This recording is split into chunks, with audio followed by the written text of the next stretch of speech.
NAJEEB Echols was born January 20th, 1983 in the city of Chicago. He attended John Whistler Elementary on the South Side in the Wild Hunnets. He developed his love for sports and the game of basketball there. He grew up in humble beginnings with far from a silver spoon in his mouth. But it never flushed. Never had a working toilet. Like I said, we get bottles of water and put it in here. This was the heater we used to keep the bathroom heated up. This is what we use. This is our heat right here.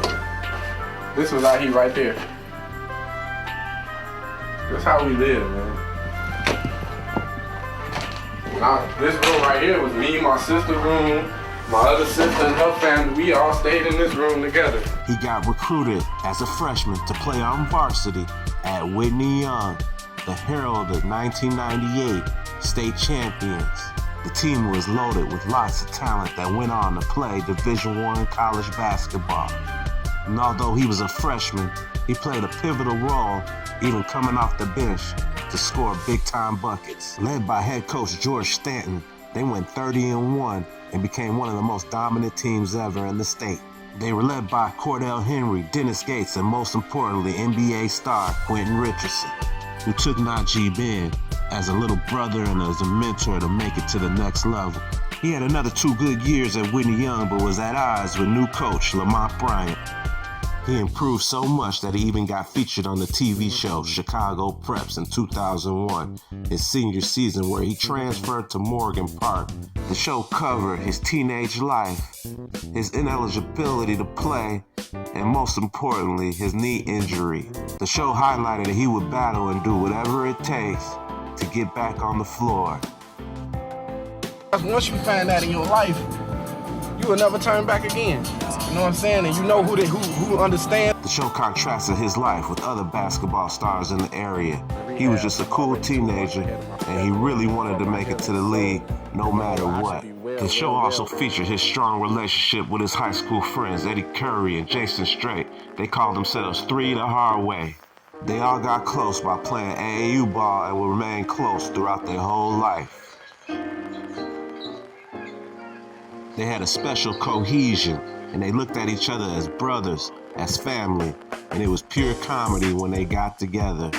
And basketball wasn't NAJEEB's only outlet. He was a talented singer and piano player. We're together, I'll never let you But all in all, he would do whatever it takes to make it to the NBA, even if he had to play on an injured knee. One of the best small forwards in the country still.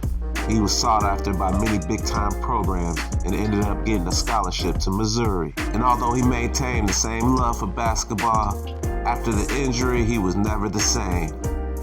He had flashes of brilliance, and at 6'6", he never had the same magic that he had before. He had a good freshman year, but he became a bench player eventually.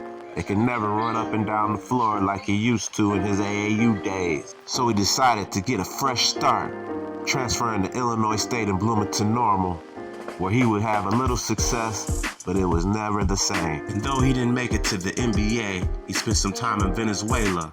And then he got a chance with the Druid City Dragons in Alabama, where he was the 5th pick overall and the 1st pick for the team franchise. The team folded in 2006, which led him back to his college sweetheart, Jamie, in which they had 2 children, Jada and Jalen.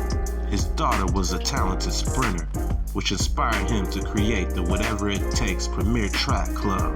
This club became one of the most sought after and respected AAU track clubs in the Midwest. He took his love for sports and became a mentor and showed his love for children and giving them the same things that he was taught by other coaches. Mr. Jeeb, or Coach Jeeb they called him, and he was not easy on his runners. He was willing to do whatever it takes to see their success. They are now. They're not going nowhere in life. You know, they're going to be here for the rest of their life.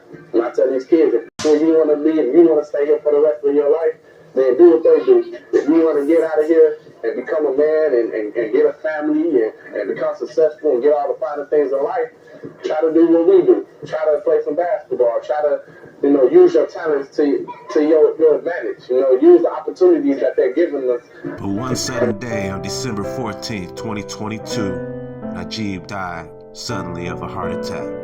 He was an inspiration to those who knew him and loved him. He was only 39 years old.